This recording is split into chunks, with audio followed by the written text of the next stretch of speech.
Hey everybody, this is a just a quick hitter today. It's a follow up off of what I talked about in the last video I just posted recently. So if you haven't watched that last video, make sure to do it. It's huge. It's a massive revelation that I had about things that are going to be happening. Not like prophetic revelation, because I wouldn't say that, but just revelation what I understand about economics and kind of why things happen. And if you've been a subscriber and watcher of the videos on this channel, you understand that the purpose of that is to protect yourself, to make money, and to take advantage of times in the economy that are just crazy. So if it's first time, first of all, in COVID, I did stock trading, and I hate stock trading. Like under normal circumstances, I'm the worst person to listen to. It's the fastest way to lose money. You can take money and just light it on fire, or you can listen to me, probably the same thing. But when things go badly in the economy, just crazy stuff happening, I have just systematically and over, I have an undefeated record, and I just make a lot of money. I made $500,000 first time I did it, and I made a couple $100,000 the last time I did it. So the last video I just talked about real brief. Make sure you go watch it. But I basically just said I'm not recommending you buy stocks right now at all. Keep your powder dry, and you want to save money. We're doing that exact same thing, and prepping for a time to actually enter the market. So if you've seen the end of Trading Places, then you kind of understand, kind of where I'm going with that. When everybody's looking to sell, you want to be the person looking to buy, because the price is going to crash. You want to wait till it gets near the bottom, and then you buy, and then pay, and then it recovers, and then you make a ridiculous amount of money. Simple as that, but it's very counterintuitive. So the last video we just talked about really what a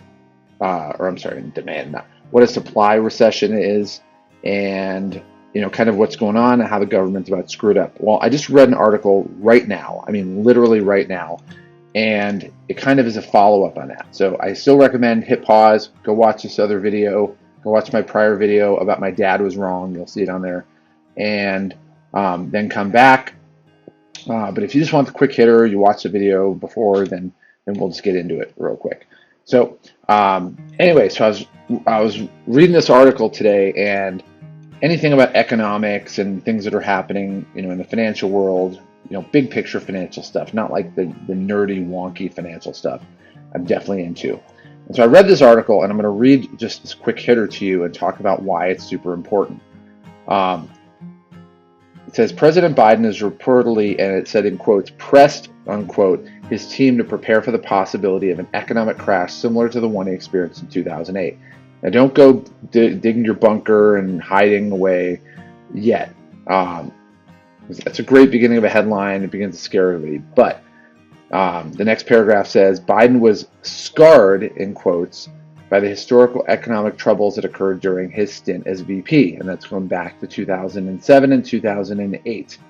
And he asked members of his administration to estimate the chances that the U.S. will undergo a similar crisis. My guess is he also asked for ice cream cones, because he's totally out of it, and that stroke just murdered his mental acuity. So it says 4 administration officials from different agencies told the outlet, that's New York Times, and they have a paywall, so you can go check it out if you have a subscription there, told the outlet that they did not believe a meltdown was imminent, but that heightened interest rates were significantly increasing the risk of a financial crisis. So again, if you haven't watched my video before, we talk a lot about that and why raising interest rates is the exact wrong thing to do in the economy.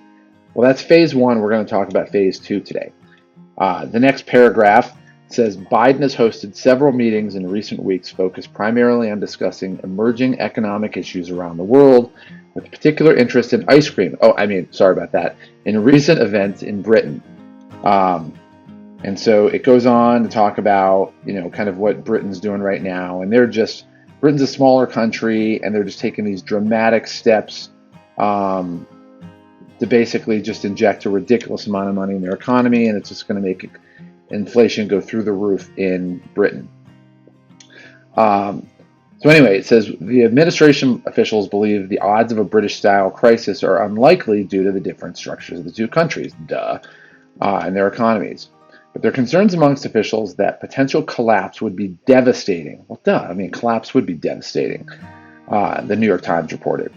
Now, the Federal Reserve, and these are the people that I talked about in the last video on how they're screwing things up royally. They're literally picking the all-time worst strategy to deal with the recession that we have right now, and it's going to make it way worse and turn it into a depression. Again, watch the other video if you haven't watched it yet.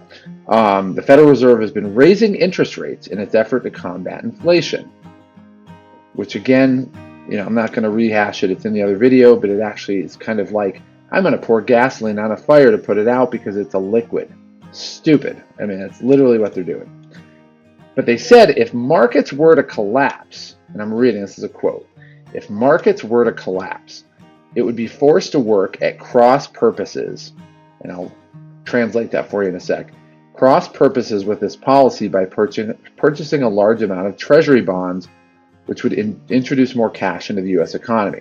Now that's economic wonky language. I'm going to translate this for you in a way that everybody can understand.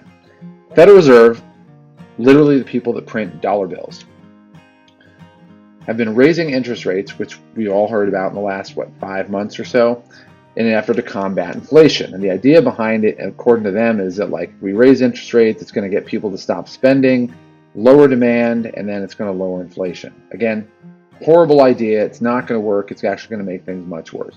And it says, if markets were to collapse, it would be forced to work at cross purposes with this policy. What that means is we went down road A, and now we're going to not go down road B, but we're actually going to go on the opposite of road B. So it's like saying we're going to build a house, and while we're building a house, we're going to take a sledgehammer to the walls.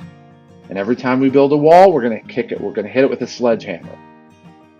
And so it's literally you're kind of chasing your tail, but you're basically punishing yourself. Everything you're doing positive, you're doing negative. You do a 2-hour crazy intense workout, and then you go eat a tub of ice cream. I mean, that's basically what they're talking about here.